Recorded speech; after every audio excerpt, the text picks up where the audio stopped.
Today I'm going to show you how I made this sweet modern coffee table with a solid maple top and plywood legs.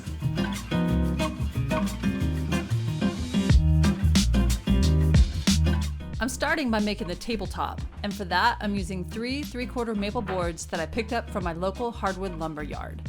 I found the center of the boards and then I made rough cuts to cut the boards in two. If you'd like to know more about my dimensions or tools used, follow the link below to my written article where you'll find detailed information. Now that I have 6 boards, I paired them off, making 3 1.5-inch boards, and then I glued each pair together with wood glue.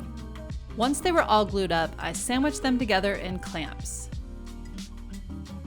After letting the glue dry overnight, I unclamped my 3 boards and got started with making the edges straight.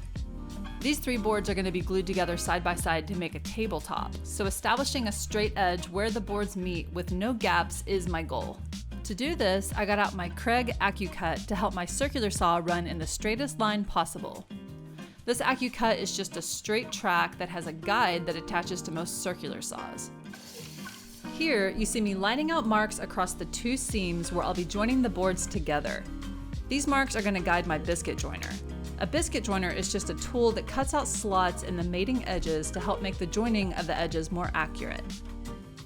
You could also achieve this same concept with wooden dowels and an inexpensive doweling kit. I'll link one down below. Next, I applied wood glue on the edges to be joined as well as in the slots. You then insert these biscuits in each slot of 1 piece of wood. Then, with the mating piece of wood, you slide the biscuits into their corresponding slots.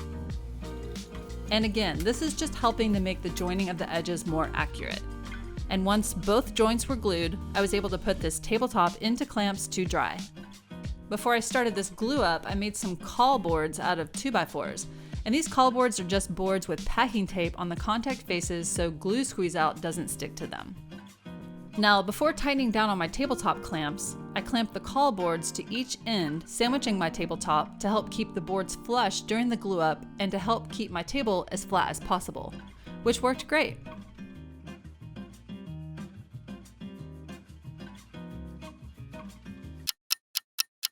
After letting the glue dry overnight, I was able to move my top outside with my belt sander to start sanding. To rough flatten this top, I started with 80 grit sandpaper, and then I moved to 120 grit to further smooth it all out. The final shape of this coffee table will have rounded ends. When it came time to cut the curves, I didn't have anything on hand to accurately draw the half-circle cut lines I wanted. So I looked around my shop and I got creative with some leftover stud shimming material from a past bathroom renovation.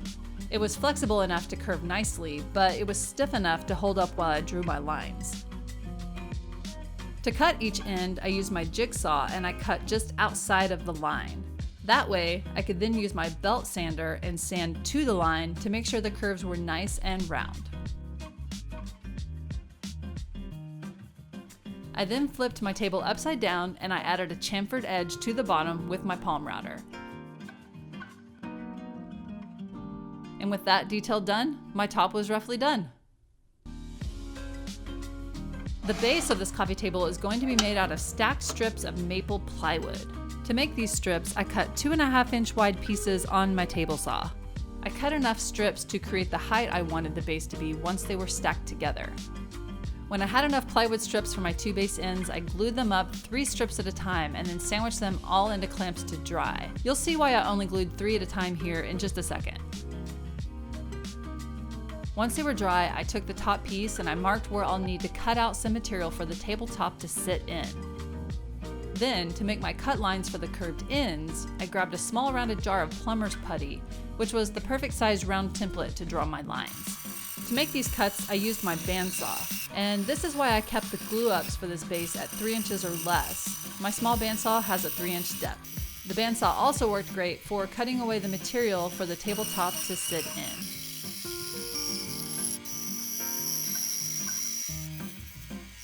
After it was cut, I did a quick check to make sure the tabletop fit in the recess.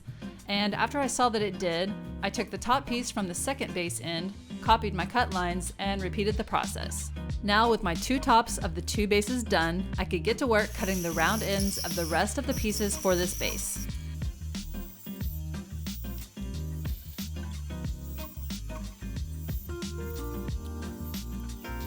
Once they were all cut, I applied glue between each board and I clamped each base up.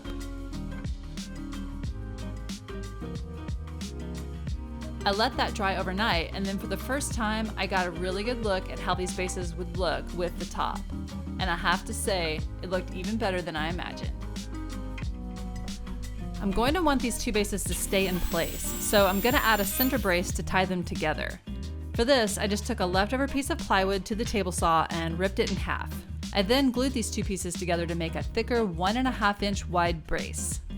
With that gluing up, I started measuring for the cut I needed to make on each base for the center brace to sit in. To make this cut on the first base, I used a jigsaw, and while it worked, it produced lots of tear out and really an ugly cut. For the second base, I decided to use my Japanese pull saw, and that worked much better and made a much cleaner cut. For both of these methods, I just made multiple cuts and then used a hammer and a chisel to remove the meat in the middle and clean everything up. I then wrapped some sandpaper around a sanding block and I smoothed out the inside of the recess. With all of my cuts on the bases done, I moved on to sanding. I used my belt sander starting with 80 grit paper and I surface flattened the sides, getting rid of any glue squeeze out and rough spots. Then I moved to the curved ends and sanded the edges, making them nice and round.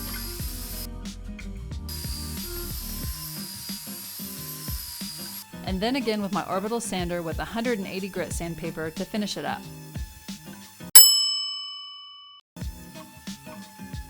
And with everything sanded, I took the center brace piece and I glued it into the two slots I made on each base, connecting them together. To prepare for finish on the tabletop, I first wiped a damp rag over the wood, which raises the grain of the wood fibers. After letting the top dry, I then sanded the raised grain with my orbital sander. I'm finishing with High Performance Satin by General Finishes. I love this finish on light woods like this maple because it dries crystal clear and it doesn't change the color of the wood or cause it to slightly yellow at all. I applied 3 coats to the top and the base.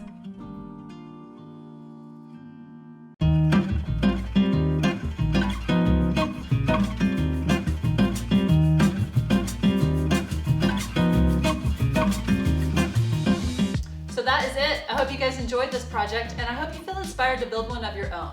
If you're not already, follow me on Instagram. I'm at makergray, and that's where you're gonna see whatever it is I'm working on next. And I will see you guys on the next project.